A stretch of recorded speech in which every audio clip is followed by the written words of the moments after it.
Seringkali kita selalu berbilang sebagai Kristiani, kita bilang ini adalah suatu rencana Tuhan. Ini adalah jalannya dan ini adalah ketentuannya.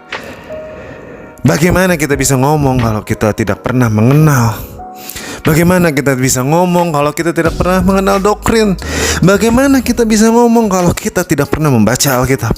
Dan bagaimana kita bisa ngomong kalau kita tidak tahu mengenai siapa Tuhan atau teologinya siapa Tuhan?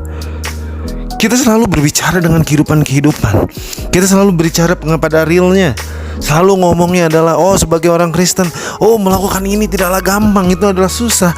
Selalu berputar-putar dalam hal itu. Bagaimana kita mau mengerti? Bagaimana kita mau tahu kalau kita hanya mengertinya adalah hanya di mulut? Selalu berkata, sebagai orang Kristen itu adalah suatu anugerah. Betul, anugerah. Tapi lihat dulu sumber anugerahnya dari siapa. Apakah kita mengenalnya? Pertanyaan itu akan selalu terada di mana-mana. Karena kenapa? Banyak sekali orang Kristen dan banyak sekali teologi-teologi yang menjadinya di satu prinsip, di satu orang yang membuat teologinya sendiri. Seperti Tuhan itu seperti apa? Dia tidak pernah mau melihat kebenaran gospel yang ada. Banyak sekali orang-orang berkata bahwa gospel. Tapi apakah kita mengerti artinya? Karena kita sudah tahu bahwa firman Tuhan itu adalah gospel. Gospel itu adalah kabar kebenaran, kabar kemenangan. Untuk siapa? Untuk kita. Siapa di dalam gospel? Itu yang harusnya sebetulnya kita lihat. Bukan hanya selalu dunianya. Kita tidak pernah mengerti, tidak akan pernah tahu yang mana ada pengajaran-pengajaran yang salah kalau kita tidak mengenal sendiri siapa Tuhan sebenarnya. Gospel itu membuat kita jujur, yang dimana kita tidak memakai topeng, yang dimana kita terbuka dan kita melihat semuanya itu sesuai dengan firman-Nya.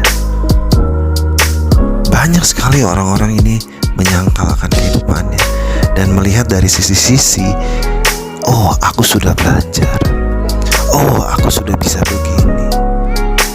Tetapi dia tidak pernah tahu, kepalanya empty, kepalanya kosong. Dia mencintai Tuhan dengan kepala kosong dan tanpa mengenal dengan baik-baik. Salah satu teologi itu ada yang berbicara seperti itu. Apakah kita orang yang seperti itu? Coba pikirkan baik-baik. Coba lihat apa yang harus dijalankan. Firman Tuhan, gospel itu ataupun Alkitab itu bukanlah hanya buku yang duduk di tempatnya hanya sebagai pajangan untuk nanti atau untuk mukul lalat karena itu tebal. Tapi itu adalah buku yang harus dibaca dan direnungkan, karena itulah jalan. Ingat, Tuhan Yesus berkata, "Akulah jalan dan kebenaran."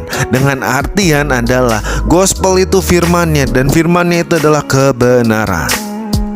Tidak ada yang bisa mendapatkan Allah itu.